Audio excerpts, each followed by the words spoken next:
اس کائنات کا پہلا رشتہ خامند اور بیوی، اور انسانیت کا آخری رشتہ وہ بھی خامند اور بیوی ہے کہ جنت میں ہر شخص اپنی بیوی کے ساتھ، ہر خاتون اپنے خامند کے ساتھ ابدی زندگی گزاری۔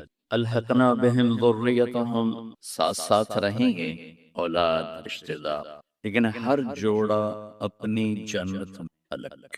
تو ابتدائے انسانیت، بھئی گونج ہے آواز میں، گونج کو ٹھیک کرو، ادھر سسٹم والی آواز گونج رہی ہے۔ تو ابتدا انسانیت کی جس رشتے سے ہوئی وہ خامد اور بیوی، انتہا بھی خامد اور دنیا میں بھی اگر اللہ تعالیٰ ہر ایک کو زندگی دے برکت والی لمبی، ماں باپ کی زندگی لمبی ہو جائے تو اولاد کی جب شادیاں ہو جاتی ہیں تو پھر وہی رشتہ باقی ہوتا ہے۔ وہ تنہا ہوتے ہیں بیٹیاں شوہر کے ساتھ اور بیٹے اپنی بیویوں کے ساتھ، اور ماں باپ پھر وہی خامند اور بیوی، پھر وہی تنہائی کا رشتہ ہوتا ہے۔ کسی رشتے کے لیے اتنی آیات نہیں اتاری گئیں جتنی خامند بیوی کے لیے ہوتا ہے، پوری سورت اور سینکڑوں آیات۔ ماں باپ کے لیے چند آیات، وہ توق میں نہیں پاؤں، ماں باپ کے لیے چند آیات ہیں، ہاں اولاد کے لیے چند آیات، رشتہ داروں کے لیے چند آیات، لیکن خامند اور بیوی کے لیے سینکڑوں آیات۔ پورا مضمون چلتا ہے کہ خامند اور بیوی زندگی کیسے گزاریں، ان کی زندگی گزارنے کے آداب کیا ہیں، اصول۔ دو وجہ سے اس کو زیادہ پھیلایا گیا، ایک اس کی اہمیت، ایک اس کی نظر۔ اہمیت یہ ہے کہ یہ بنیاد ہے، یہ اگر ہل گئی تو سارا معاشرہ ہل، اس پر سارے معاشرے کی بنیاد ہے۔ یہ دو ایسی اکائیاں ہیں جس سے سارے عدد ہوئے، اور نزاکت اس لیے ہے کہ کوئی رشتہ ٹوٹتا نہیں، ماں بیٹے کا، ماں بیٹی کا، باپ بیٹے کا، بھائی بھائی کا، بہن بھائی کا رشتہ ٹوٹتا نہیں۔ خامند بیوی کا رشتہ ایک بول پہ ٹوٹ، ایک لفظ ہوتا ہے رشتہ، تو اس لیے اس کو محفوظ رکھنے کے لیے لمبے چوڑے قرآن نے مضامین بیان۔ کسی رشتے کو اللہ نے اپنے نشانی کے طور پہ بیان نہیں کیا قرآن۔ زمین آسمان کو اللہ کہتا ہے میری نشانی، ان فی خلق السماوات والارض، زمین آسمان، واختلاف اللیل والنہار، دن اور رات، والفلک التي تجری فی البحر بما ينفع الناس، سمندر میں بحی جہاز، وما انزل اللہ من السماء من ماء، آسمان سے پانی، فاحیا بہ الارض بعد موتها، زمین کا سبب، وبث فیہا من کل دابہ، اللہ کی مخلوق کا چلنا پھرنا، والسحاب وتصریف الریاح، ہواؤں کا ہیر پھیر، موسموں کا عدلنا بدلنا، والسحاب المسخر بین السماء والارض، زمین آسمان کے درمیان بادل، لآیات لقوم یعقلون، بہت بڑی بڑی نشان۔ تو یہ مضمون قرآن میں کئی دفعہ آیا ہے، من آیاتہ وآیۃ لہم اللیل نسلخ منہ النہار فإذا ہم مظلمون۔ لیکن کسی رشتے کو اللہ نے نہیں کہا کہ میری بہت بڑی نشانی ہے ماں باپ بنائی، میری بہت بڑی نشانی ہے اولاد بنائی، میری بہت بڑی نشانی ہے پوتے پوتیاں نواسے نواسیاں بنائے، بہن بھائی بنائے۔ زمین آسمان کو اپنی بہت بڑی نشانی، اَأَنتُمْ أَشَدُّ خَلْقًا مِنَ السَّمَاءِ افلا ينظرون الى الابل كيف خلقت والى السماء كيف رفعت والى الجبال كيف نصبت والى الارض كيف سجحت والشمس وضحاها والقمر اذا تلاها والنهار اذا جلاها والليل اذا يغشاها والسماء وما بناها والارض وما طحاها ونفس وما سواها۔ یہ سب اللہ اپنی نشانیوں کے طور پر مخلوق کو ذکر کرتا ہے۔ ایک رشتے کو اللہ کہتا ہے کہ یہ بھی میری، اور اس کو بڑی نشانیوں میں لے کر آئے۔ من آیاتہ ان خلقکم من تراب، کتنی بڑی اللہ کی نشانی ہے کہ ہم نے تمہیں مٹی سے بنایا، واقعی۔ من آیاتہ، ایک آیت چھوڑ رہا ہوں، من آیاتہ خلق السماوات والارض، کتنی بڑی نشانی ہے زمین آسمان بنائے، واختلاف السنتکم والوانکم، کتنی بڑی نشانی ہے رنگ الگ زبانیں الگ۔ من آیاتہ منامکم باللیل والنہار، میری کتنی بڑی نشانی ہے سلاتا ہوں اٹھاتا ہوں، وابتغاؤکم من فضلہ، رزق کی تلاش میں تمہیں لگا رہا۔ من آیاتہ یریکم البرق خوفا وطمعا، میری کتنی بڑی نشانی ہے بادل، بجلی، بارش، گرج، چمک، کڑک۔ من آیاتہ ان تقوم السماء والارض بامرہ، میری کتنی بڑی نشانی ہے کہ زمین آسمان قائم ہیں۔ یہ جو میں نے آیات پڑھی ہیں اس میں میرا آپ کا ذہن برابر چل رہا ہے کہ ہاں بڑی نشانی، آسمان بڑی نشانی، زمین بڑی نشانی، زبانوں کا مختلف ہونا بڑی نشانی، رنگ روپ کا مختلف ہونا بڑی نشانی، زمین، بادل، بجلی، بارش، کڑک، سب بڑی نشانی۔ اب میں وہ آیت پڑھنے لگا جو میں نے چھوڑ دی، جو شاید یہ طلبہ علماء کے ذہن بھی اس طرف بہت کم گیا ہو۔ من آیاتی ان خلق لکم من انفسکم ازواجا لتسکنوا الیہا وجعل بینکم مودۃ ورحمہ ان فی ذلک لآیات لقوم یتفکرون۔ میری بہت بڑی نشانی ہے کہ میں نے تمہیں خامد اور بیوی کے رشتے میں جو تین باتیں بتائیں جو کسی رشتے میں نہیں بتائیں، تمہیں سکون حاصل ہو، محبت ہو، غم خاری ہو، تین چیزیں اس رشتے میں بتائیں، سکون، محبت، غم خاری۔ اور اس کے لیے طاقت اور لفظ استعمال ہے، یتفکرون ہے، للعالمین ہے، یسمعون ہے، یعقلون ہے۔ ان چاروں میں سب سے طاقتور لفظ ہے یتفکرون۔ تو یتفکرون کو یہاں ذکر کیا کہ موٹی عقل سے اس رشتے کی نزاکت سمجھ میں نہیں آئے گی اور اس کی طاقت سمجھ میں نہیں آئے گی، بہت غور سے سوچو گے اس رشتے کی قوت، اس رشتے کا اللہ کی نشانی ہونا تمہارے سامنے کھل کر آئے گا۔ تو بھائیو میرے عزیزو، ایک تو میں یہ آپ کے سامنے لانے کی کوشش کی کہ یہ رشتہ بہت اہم ہے، سب سے بڑا رشتہ، سب سے بڑا رشتہ۔ یہ کمزور پڑ گیا تو معاشرہ ٹوٹ جائے گا، یہ مضبوط ہوا تو معاشرہ مضبوط ہوا۔ ہمارا جو بر صغیر کا ماحول ہے، مشترکہ فیملی سسٹم، اکٹھے رہنا، ماں باپ، بچے بچیاں، پوتے پوتیاں، کسی زمانے میں بہت اچھا تھا کہ جب اخلاق بھی تھے، تہذیب، تو ہر ایک کو دوسرے کی عزت کا پا۔ اب یہ وبال جان بن چکا ہے کہ ہم منفی ذہن کے لوگ ہو چکے، تو یہ جو کٹھے رہنا ہے یہ اس رشتے کو نہیں، ہر رشتے کو تباہ کر رہا ہے۔ بھائی ٹوٹ رہے ہیں، بہنیں ٹوٹ رہی ہیں، اولاد ماں باپ میں نفرتیں، اور خامد اور بیوی کا رشتہ بنتے ہی ساس سسر ایک خوفناک کردار اس معاشرے کا ہے، جو میں درد سے کہتا ہوں کہ باپ کی صورت میں وہ اور ہوتا ہے اور سسر کی صورت میں وہ اور ہو جاتا ہے، ماں کی صورت میں وہ اور ہوتی ہے اور ساس کی صورت میں وہ اور بن جاتی۔ بڑی مصیبت ہے اس میں، دیندار، دنیا دار، حتیٰ کہ معذرت کے ساتھ عالم غیر عالم سب برابر ہو چکے ہیں، کیونکہ معاشرت اتنا طاقتور پیغام ہے کہ وہاں علم بھی ہار جاتا ہے اور وہاں فتوے بھی ہار جاتے ہیں اور وہاں معلومات بھی ٹھنڈی پڑ جاتی ہیں۔ معاشرت اتنی طاقتور چیز ہے جو آدمی کو جکڑ لیتی، بہت اہم، بہت بنیادی۔ زندگی کیسے گزارنی ہے، لفظ نکاح میں پیغام ہو۔ عربی ایسی زبان ہے جہاں ہر لفظ جہاں لگایا گیا ہے وہاں پورا پیغام لے کر آتا ہے۔ اس کے اندر پوری بیج ہوتا ہے نا، بیج میں سارا درخت ہوتا ہے، صرف اس کو کسی جگہ لانے کی ضرورت۔ تو عربی ایک ایسی زبان ہے جس کے حروف کا بھی مطلب، حروف کا کوئی زبان ایسی نہیں جس کے حرف کا مطلب، عربی ایسی زبان ہے جس کے حروف کا بھی مطلب۔ ابن المنظور نے لکھی ہے لسان العرب، 17 جلد، وہ فرماتے ہیں کہ اگر حروف پہ لکھتا تو اتنی جلدیں تیار ہو جاتی، حروف پر، وہ الفاظ پر۔ یہ واحد زبان ہے جس کے حرف کا بھی مطلب، الف کا مطلب ہے، با کا مطلب ہے، تا کا مطلب ہے، سین کا مطلب ہے۔ پھر اس میں جو نقطے والے حرف ہیں وہ کمزور ہیں، جو بغیر نقطے والے حرف ہیں وہ طاقت۔ اس میں کئی وجوہات میں ایک وجہ جو آپ سب سمجھیں گے، نقطے والا حرف اپنا مطلب بتانے کے لیے محتاج ہے نقطہ لگاؤ، اور بغیر نقطے والا حرف اپنا مطلب بتانے کے لیے کسی چیز کا محتاج نہیں، وہ آزاد ہو کر اپنا مطلب ادا کرتا ہے۔ جب اس مالک نے اپنا نام چنا تو ان حروف سے چنا جس میں نقطہ نہ آئے، اللہ۔ جب اپنے حبیب کا نام چنا تو ان حروف سے چنا جس میں وہ نقطہ نہ آئے، محمد، احمد۔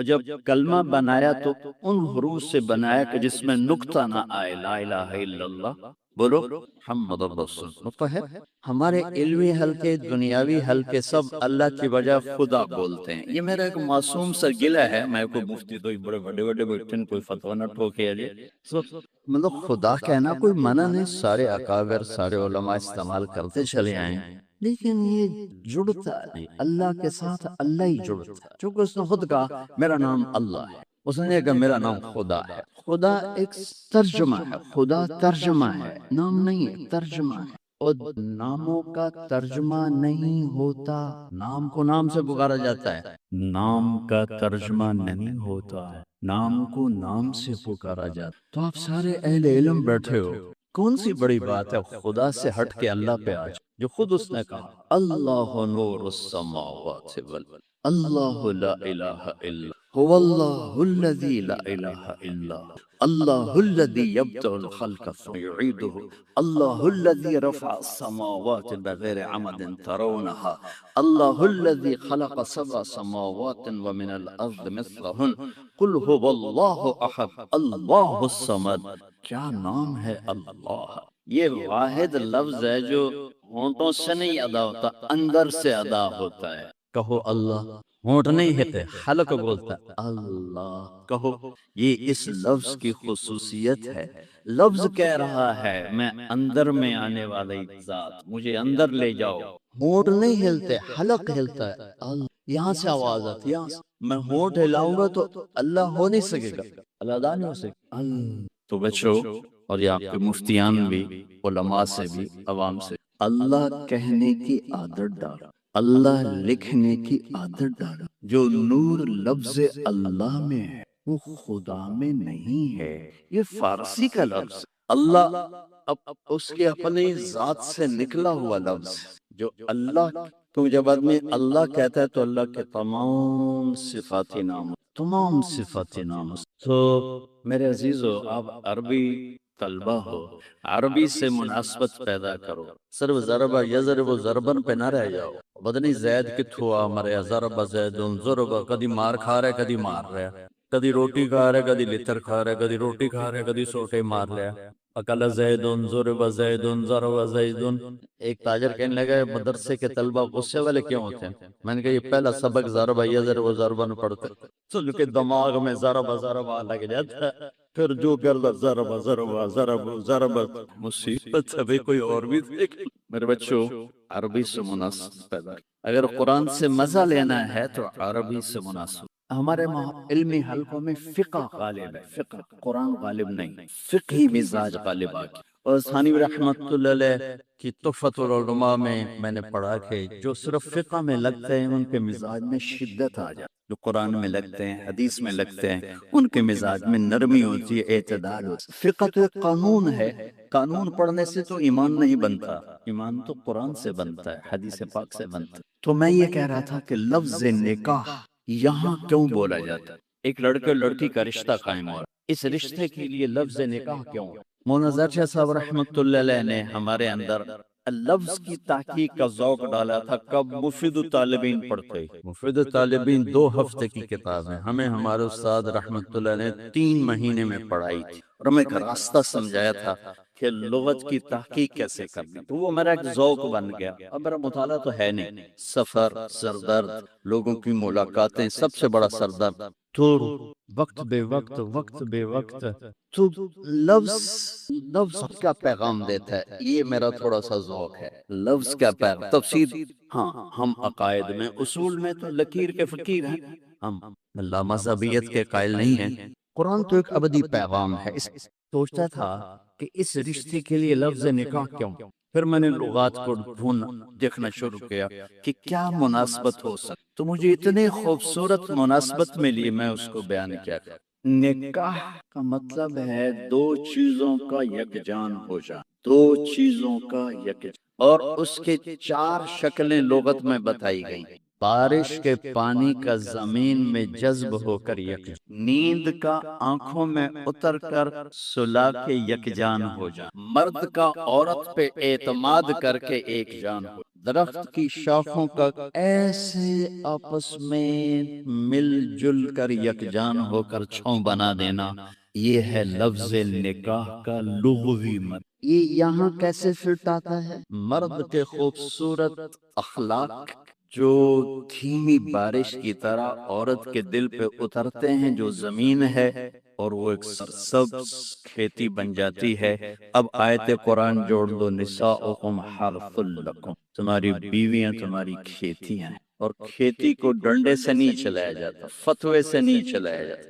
مفتی طیب صاحب جا کے فتویٰ دے دیں گندم ہو جا، میں یہ فتویٰ دارالعلوم امدادی بنی گو، اس کے لمبا کام۔ تم سب بچے علماء بننے والے ہو، تم کل کو ہم عالم آپ اپنی بیوی کو فتوے سے چلائیں گے؟ کبھی نہیں چلے۔ دھیمی بارش والے اخلاق اپناؤ، تمہارا گھر آباد۔ اخلاق بارش کی طرح ہے اور بیوی زمین کی طرح ہے، اس کا دل تمہارے اخلاق سے متاثر ہو، پھر وہ تمہارے لیے نسل پیدا کرنے کا ذریعہ بنے۔ نکاح نہ کہا، پھر نہ کہا، نیند کا آنکھوں میں اتر جانا اور سلا دینا۔ تمہارے خوبصورت رویے تمہاری بیوی کو اتنی سکون کی زندگی دیں کہ وہ چین کی نیند سوئی چین سے۔ کتنے گھر ٹوٹ گئے شک کی وجہ سے، شک۔ نیک پاک بیویوں پہ شک کرتے کرتے کرتے طلاقیں ہو۔ ایک مزاج ہے، اس کے لیے عالم غیر عالم کی بات نہیں، ایک مزاج ہے۔ اگر تربیت نہ ہو تو یہ اپنے گھروں کو تباہ کر دیتا، چاہے عالم ہو، چاہے بادشاہ ہو، چاہے دیندار ہو، چاہے دنیا دار۔ بیوی کے فون چیک کیے جا رہے، کتنے فون کیتا ہے، کتوں فون آیا، کتوں میسج کیتا ہے، کتوں میسج آئے۔ یہ ایسے الو ہیں کہ اپنا گھر تباہ کر کے بیٹھ جاتے۔ اعتماد کرنا، اعتماد دینا۔ اور چوتھا مطلب ہے شاخوں کا جڑ کے چھاؤں بنا، جس کے نیچے نسل پروان چڑھتی۔ جیسے مرغی اپنے بچوں کو پروں میں چھپا لے تو پروان چڑھتے۔ خامند بیوی کے خوبصورت رویے اور اخلاق کو یوں مل کر ایک چھاؤں بناتے ہیں، اور اس چھاؤں میں اگلی نسل پروان۔ مجھے ایک بچہ ملا چند دن پہلے، میڈیکل کالج پڑھتا ہے، کئی 3 دفعہ خودکشی کی کوشش کر چکا ہوں، اور ہر دفعہ ٹاپ کرتا ہے کلاس میں۔ کیوں؟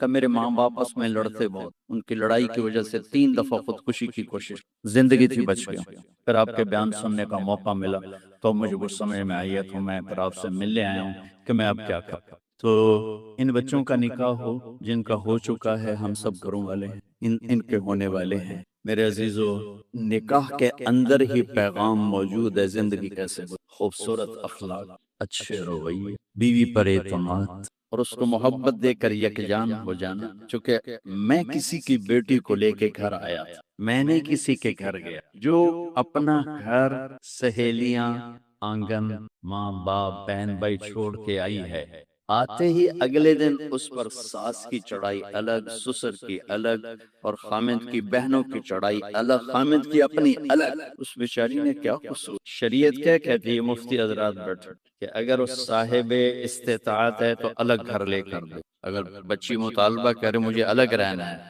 تو اس کو الگ گھر لے کر، اس کی ہمت نہیں کرائے پر لے سکتا ہے تو کرائے پر لے کر دے، اس کی ہمت نہیں تو گھر میں ایک حصہ پورشن اس کا الگ ہو، اس کی ہمت نہیں تو ایک کمرہ، ایک کچن، ایک ٹوائلٹ اس لڑکی آنے والی کا۔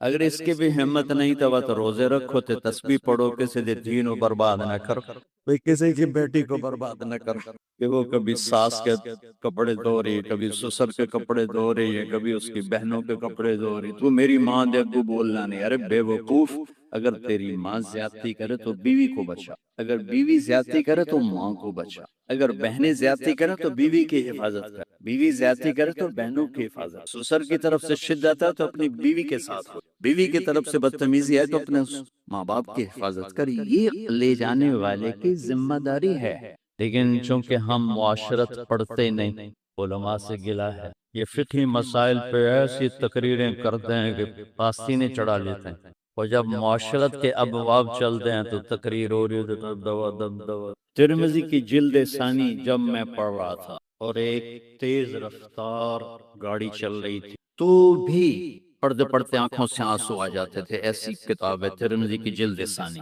معاشرت خوبصورت۔ لیکن مولانا یاسین صاحب نے فرمایا کہ بھائی بس اب جو سوال کرے گا اس کی پٹائی ہوگی، تلاوت پوری تلاوت، اتنے خوبصورت مضامین۔ رفع یدین کروں گا تو میں جہنم میں جاؤں، اور نہیں کروں گا تو میں جہنم میں جاؤں، سورۃ فاتحہ نہیں پڑھوں گا تو جہنم میں جاؤں۔ پڑھوں گا تو جہنم میں ہوں۔ یہ وہ مسائل ہیں جن پر جنت اور جہنم کا دار و مدار نہیں، لیکن جو معاشرت میں بتا رہا ہوں یہ وہ ہیں جن پر جنت اور جہنم کا دار و مدار ہے۔ میری بد اخلاقی مجھے اٹھا کے جہنم میں ڈال دے، میرے اخلاق مجھے جنت کے عالی مقام تک پہنچا دیں۔ میرے نبی نے فرمایا اخلاق اچھے کرو ضامن ہوں جنت الفردوس میں گھر لے کر دوں۔ لیکن ہمارے علمی حلقوں میں فقہی مسائل پر فضول کی طاقت لگا، اللہ کے فضل سے ہم ابو حنیفہ رحمت اللہ علیہ کی تحقیق پر مطمئن ہیں، جو علماء دیوبند نے اس کی تشریح کی ہم اس پر مطمئن ہیں۔ اب ہمیں دلائل سناؤ یا نہ سناؤ ہم مطمئن ہو چکے ہیں، ہاں لیکن میں زندگی کیسے گزاروں، میں نے باپ سے کیسے بولنا ہے، ماں سے کیسے بولنا ہے، میں ایک لڑکی کو گھر لے کر میں نے اس کا زندگی کیسے گزارنی، اگر میں نے 8 سال میں ایک سبق بھی ایسا نہ سنا تو میں تو ان پڑھ اور جاہل ہوں، مجھے کیا خبر۔ وہ فریب خوردہ شاہی جو پلا ہو کر گسوں میں، اس سے کیا خبر کہ کیا ہے روح رسم شاہباز۔ میں گاؤں میں تھا، ایک ہمارے قریب دیہاتی 2 ایکڑ زمین ٹوٹل، غریب بندہ، اس رمبی مار مار اپنے پتر منہ عالم بنایا، ادھر میرے پاس لے کر آیا، کہنے لگا مولانا صاحب اے میرا پتر پڑھیا تے پر کڑیا کوئی نہیں، ان پڑھ۔ میں کہوں کی گل ہے کہ ہم تو ماں پیو نال گل کرن دے ول نہیں، ہم پتہ نہیں کی پڑھتے ہیں، ماں دے گل لگ جاندہ ہے، میرے گل لگ جاندہ ہے۔ یہ ایک ان پڑھ کا تجزیہ تھا کہ 10 سال کے بعد بچہ گھر آیا، اسے ماں باپ سے بولنے کا سلیقہ نہیں، تو بیوی سے کیا بولے گا؟ جس ماں نے جنا جب وہ اس کو عزت نہیں دے رہا تو شریک کو کہاں سے عزت؟ یہ دین سکھاؤ۔ میں نے اپنے استاد محترم سے میں کہا استاد یہ گلہ کروں، کہنے لگے کیا؟ میں کہا آپ نے ہمیں علم بھی سکھایا، آپ کا شکر، آپ نے ہمیں تبلیغ سکھائی، آپ کا احسان ہے، آپ نے گھر کی زندگی نہیں سکھائی۔ ہم چھوٹی چھوٹی باتوں پہ ماں باپ کو ناراض کرتے رہے، بیوی کو ذلیل کرتے رہے، تو وہ مولانا احسان صاحب رونے لگے، کہنے لگے تو نے بڑی دیر کے بعد ہمیں بتایا۔ تو مولانا عبد الرحمن صاحب میرے دوسرے استاد بیٹھے تھے، فرمایا لے نہیں ہم نے بتایا، میں نے کہا استاد جی بتایا نہیں، گزارا ہے، گزر جاؤ۔ یہ چھوٹے ٹیشن نہیں، رسالے والا پکانا، یہاں بڑی گاڑیاں نہیں ٹھہرتی، یہ سارے علماء بڑی گاڑیاں سدھا جا کراچی کھلوندے۔ میرے بچوں معاشرت نہ سیکھی تو جنت اور جہنم کا مسئلہ بن جائے گا، اور اختلافی مسائل کوئی ادھر ہے کوئی ادھر ہے، ساری جنت میں جائیں، چونکہ یہ ہو چیزیں نہیں ہیں۔ مولانا انور شاہ صاحب کشمیری رحمت اللہ علیہ کی بہت بات قول فیصل ہے کہ جو انہوں نے فرمایا کہ ساری زندگی فقہ حنفی کی ترجیحات کو ثابت کرتے گزار لی، زندگی ضائع کرتے۔ ابو حنیفہ کو میری ترجیحات کی کیا ضرورت؟ اور قیامت کے دن اللہ ان چاروں میں سے کسی کو رسوا نہیں کرے گا، کون راجے کون مرجو، یہ سب سردار ہیں۔ اور مجھے بھی واقعہ یاد آ گیا، روز الفائق میں پڑھا تھا سے وہ 30 سال پہلے، کہ ایک آدمی نے دیکھا جنت میں ایک ستون ہے، تو اس کو 4 آدمیوں نے نا زنجیروں سے ادھر ادھر ادھر ادھر کر کے نا یوں پکڑا ہوا، اور ہر ایک زور لگا رہا ہے۔ تو ان کے جی میں آتا ہے اگر انہوں نے ستون کو کھینچنا ہے تو کٹھے ہو کے زور لگائیں، ایک ادھر لگاتا ہے، ادھر لگاتا ہے، ادھر ہے ادھر۔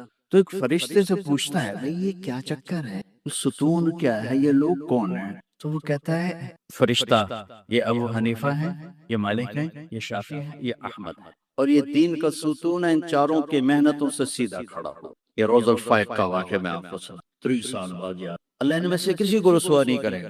ان کی تحقیقات پہ کبھی راجے مرجو کے فیصلے نہیں ہوں گے، لیکن جو چیز میں ابھی بول رہا ہوں اس پہ جنت اور جہنم کا دارومدار۔ ماں باپ کے ساتھ زیادتی ہوگی، بیوی پر ظلم ہو، بھائی کا حق مارا، بچوں کا حق مارا، زندگی جنت اور جہنم کے درمیان آ جائے گی۔ بد اخلاقی، میرے نبی سے پوچھا گیا ایو سیئۃ اعظم، سب سے بڑی برائی کیا ہے؟ ہم نے کہا سوء الخلق والشق المطاع، بد اخلاقی اور بخل سب سے بری برائی، سب سے بڑی برائی۔ کہ ایو حسنۃ اعظم، سب سے بڑی نیکی کیا ہے؟ حسن الخلق والتواضع والصبر علی البلاء، اچھے اخلاق، صبر، تواضع اور اچھے اخلاق کے حقدار سب سے زیادہ میرے رشتہ دار ہیں۔ رشتوں میں ماں ہے، باپ ہے، بیوی ہے، بچے ہیں، بہن بھائی، سب اس رشتے کو محبت کا پانی پلاؤ، چین کی زندگی گزارو۔ تانے، طنز، بولیاں، شدت، یہ ہمارا ماحول بن چکا۔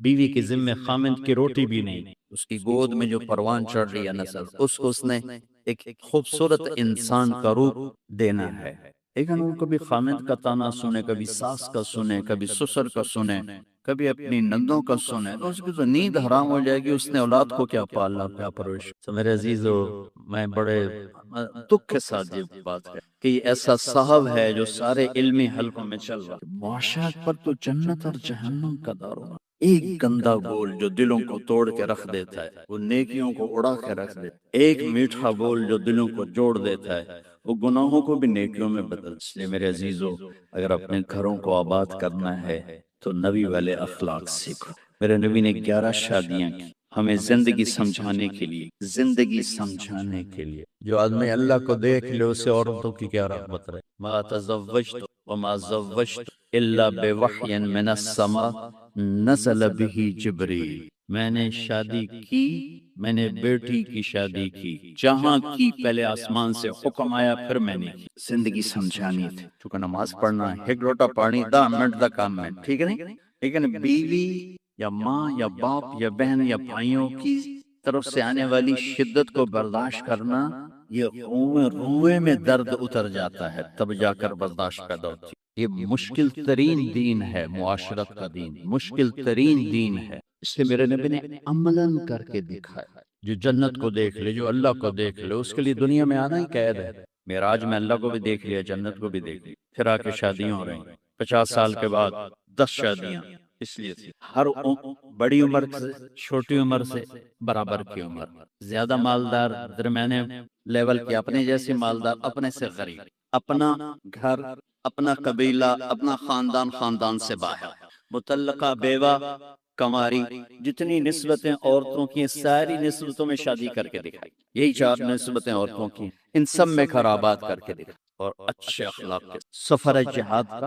حضرت عائشہ اونٹ پہ بیٹھی، گلے میں دیکھا ہار غائب، اتر گئی، میرا ہار ڈھونڈو، میں تو نہیں جاتی۔ تو میرے نبی کیا کہتے، چل بیٹھ، جہاد کا سفر ہے، تجھے ہار کی سوجی ہوئی، چل۔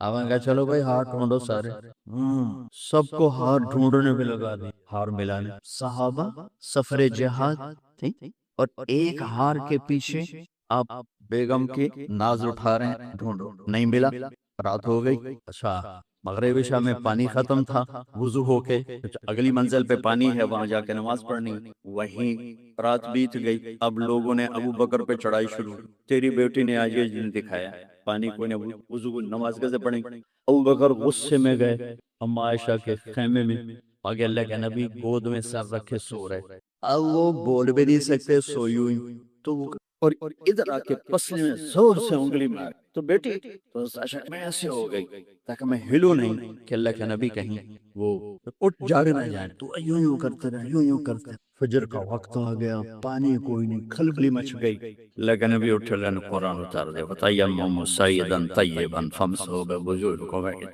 تو سالدن وبادہ کہنے لگے، آل ابو بکر، یہ پہلی برکت نہیں تمہارے گھر کی، اس سے پہلے بھی بے شمار برکتیں ہوئی۔ تیمم کی آیت اتری حضرت عائشہ کے لاڈ اٹھانے کی، ناز اٹھانے کی وجہ سے تیمم کی آیت اتری۔ جب اماں جان نے کہا یہ چلیں، اب ہار نہیں ملتا، چلیں، انہوں نے کہا اچھا بھائی چلو، تو اٹھایا اونٹنی کو، تو ہار اس کے نیچے پڑا ہوا تھا، اونٹنی کے نیچے پڑا ہوا تھا۔ یہ میرے نبی کی جہاد سفر ہے۔ آپ نے کہا چلو بھائی، سارے آگے چلے گئے، غائب ہو گئے۔ آپ کہنا عائشہ دوڑ لگاؤ گی؟ اما عائشہ نے کہا دوڑ لگاؤ گی؟ کہا لگاؤں گی۔ تو کہتے ہم نے دوڑ لگائی، میں آگے نکل گئی، آپ پیچھے رہے۔ اب مجھ سے ساتھ دوڑ لگائیں گے بیگم ساتھ؟ میں نے تو شروع میں لگائی تھی بیگم کے ساتھ دوڑ، اور چند سال گزرے تو پھر آپ نے جہاد سفر، آپ نے کہا آگے چلے جاؤ، آگے چلے گئے، سب غائب ہو گئے۔ کہا عائشہ دوڑ لگاؤ گی؟ کہا لگاؤں گی۔ تو کہنے کا ان دنوں تبدن میں موٹی ہو گئی تھی، جب دوڑ لگی تو اللہ کے نبی آگے نکل گیا، حاضی بتل کا، کہا عائشہ اب تو اور میں برابر ہو گئے۔ یہ زندگی میرے نبی نے، آپ کبھی عائشہ کہتے، کبھی کہتے عائشو، عائشو لاڈ سے، عائشو یا عائشو، جیسے ہم نام نہیں رکھے تھے کو گاگو گی، منا منی نہیں کہتے، تو میرے نبی یا عائشو سکھ۔ اگر آپ کو عربی ادب کا تھوڑا سا اندازہ ہو، پھر آپ اس لفظ کا مزہ لے سکتے ہیں، یا عائشہ، کب کہتے یا حمیرہ، یا حمیرہ، لقمے بنا کے کھلاتے۔ ہم عائشہ گلاس اٹھایا، پانی پینے کے لیے ہونٹ لگائے، جہاں گلاس رکھا میرے نبی اٹھاتے، جہاں حضرت عائشہ کے ہونٹ لگے ہوتے تھے وہاں ہونٹ لگا کے پانی، اللہ کی قسم ہمیں سکھانے کے۔ پھر بڑی گوشت کی بڑی بوٹیاں ہوتی تھیں، ابالیہ حضرت عائشہ سے اٹھاتی اور ایک دو جگہ سے نوچ کے کھاتی اور پھر رکھ دیتی۔ تو اللہ کے نبی اٹھاتے اسی گوشت کے ٹکڑے کو جہاں حضرت عائشہ نے کاٹا ہوتا تھا وہاں سے کاٹ کاٹ کے کھاتے۔ میرے رب کی قسم یہ صرف ہمیں سے یہ ابواب پڑھانے کے ہیں۔ ان ابواب کو اگر آپ نے نہ پڑھا تو آپ ایک جاہل ہوگے گھر کی زندگی کے بارے میں، آپ کو کچھ پتہ نہیں ہوگا کہ گھر کی زندگی کیا ہوگا، کیسے ہوتی۔ عرب کے ماحول میں بیوی سے اظہار عشق عیب، معشوق سے اظہار عشق فخر۔ میری بات سمجھ آ رہی؟ بیوی سے محبت کا اظہار عیب تھا، رن مرید زن مرید، تو ہمارے ہاں بھی، اور معشوق سے عشق یہ ایک فخر۔ یہ چند شعر سنا، هل تبکین لیلا اذا مت قبلها وقام على قبر النساء النوار۔ لیلا کے لیے اس کا مجنون، ہم تو مجنون کہتے ہیں، اس کا نام تھا توبہ، توبہ ابن السمہ الخفاجی، عراق کا قبیلہ۔ خفاج مکے میں آباد ہے۔ اب نام آیا نا لیلا کا، کما لو اصاب الموت لیلا بکیتها وجاد لها دمع من العین صافع۔ لیلا کا نام ہے وأغبط من لیلا بما لا انال بلا كل ما غرت به العین طائع۔ پھر بھی لیلا کا نام ہے ولو ان لیلا الاخیلیة سلمت علی بدونی جندل وصفائح۔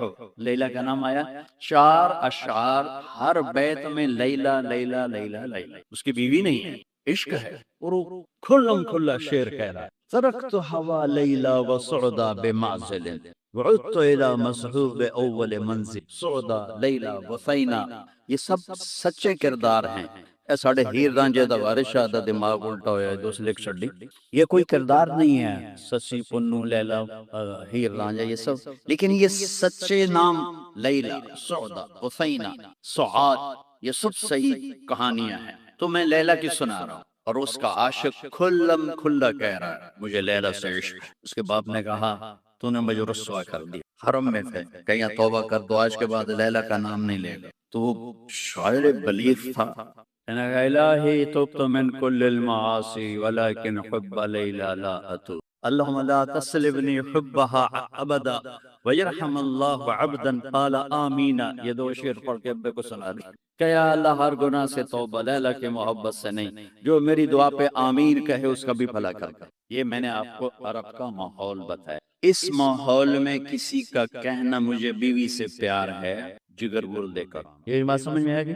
اب مسجد میں محفل ہے اور میرے نبی سے ایک شخص پوچھتا ہے یا رسول اللہ من احب الناس الی، آپ کو سب سے زیادہ کس سے پیار؟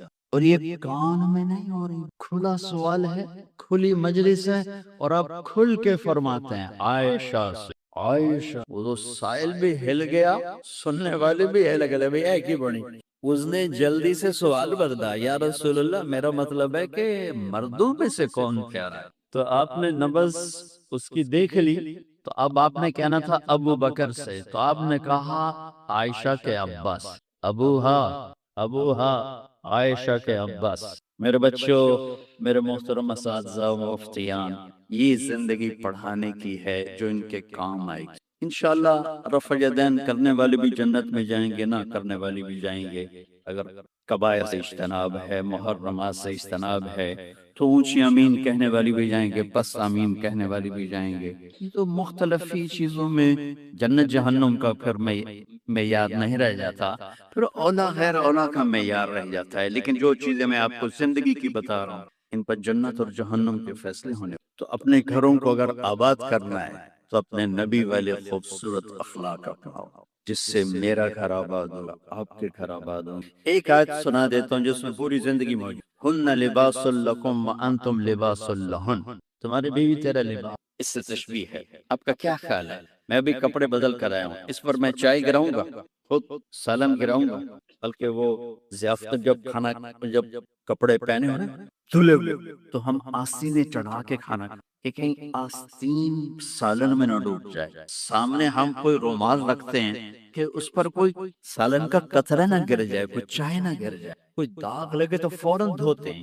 کبھی دیکھا کسی نے اپنا کرتا پھاڑنا شروع کر لیا ہو؟ میں قربان جاؤں، قرآن کیا کلام ہے، ایک لفظ میں پوری زندگی سمجھا دی کہ جتنا لباس کو بچاتے ہو اتنے اس رشتے کو بچا لو تو زندگی آباد ہو. ہن لباس وانتم لباس لہن. اللہ عورتوں سے بھی کہہ رہا ہے کہ تیرا خامن تیرا لباس، اور ہمیں کہہ رہا ہے تیری بیوی تیرا لباس. دونوں کو اللہ نے سمجھا دیا کہ جتنا لباس کی حفاظت کرتے ہو اتنا اس رشتے کی حفاظت کر لو. تو غریب کا بھی مالدار کا. گھروں کی آبادی کا تعلق نہ علم سے ہے، نہ فتوے سے ہے، نہ پیسے سے ہے، نہ فقر سے ہے. گھروں کی آبادی میٹھے بول سے، اچھے اخلاق سے، محبت سے، اظہار محبت سے.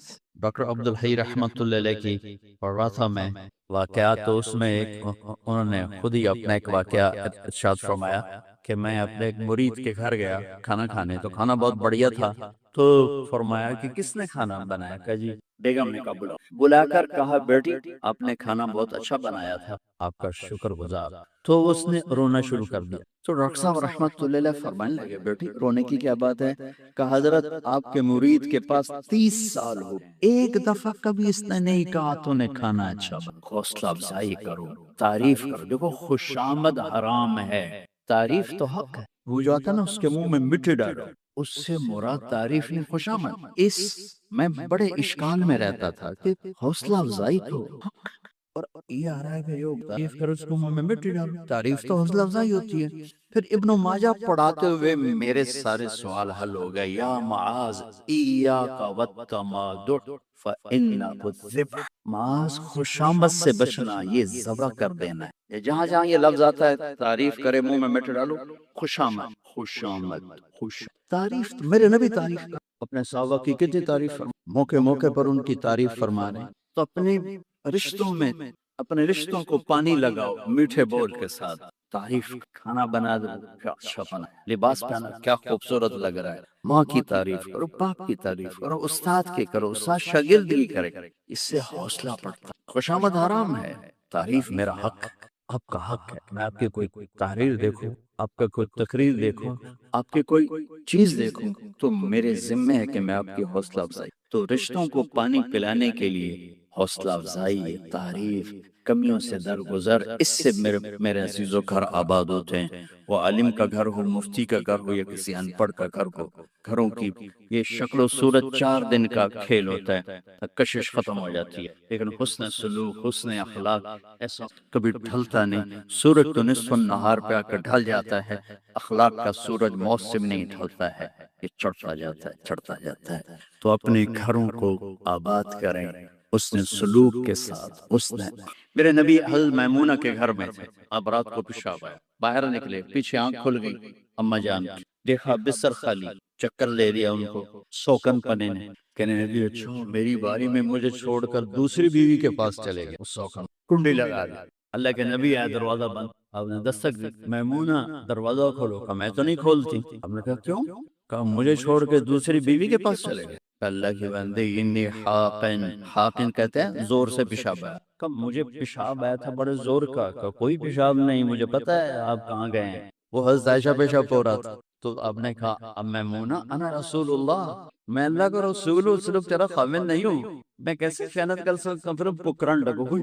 پہلے وہ سوکن پن آئے گا تھا. سوکن کن کیسے کہتے ہیں؟ لوہے کو تیز کرتے ہوئے، دھار بناتے ہوئے جو چھوٹے چھوٹے ذرات اڑتے ہیں، ذرات، اس کو کن کہتے ہیں. آنکھ میں پڑ جائے نا تو آنکھ آدمی تڑپ جاتا ہے. تو جس کی آنکھ میں 100 ذرے پڑ جائیں اس کا کیا حال ہوگا؟ یہ ہے 100 کن. 100 کن اس سے ہے کہ آنکھوں میں 100 ذرے پڑ گئے.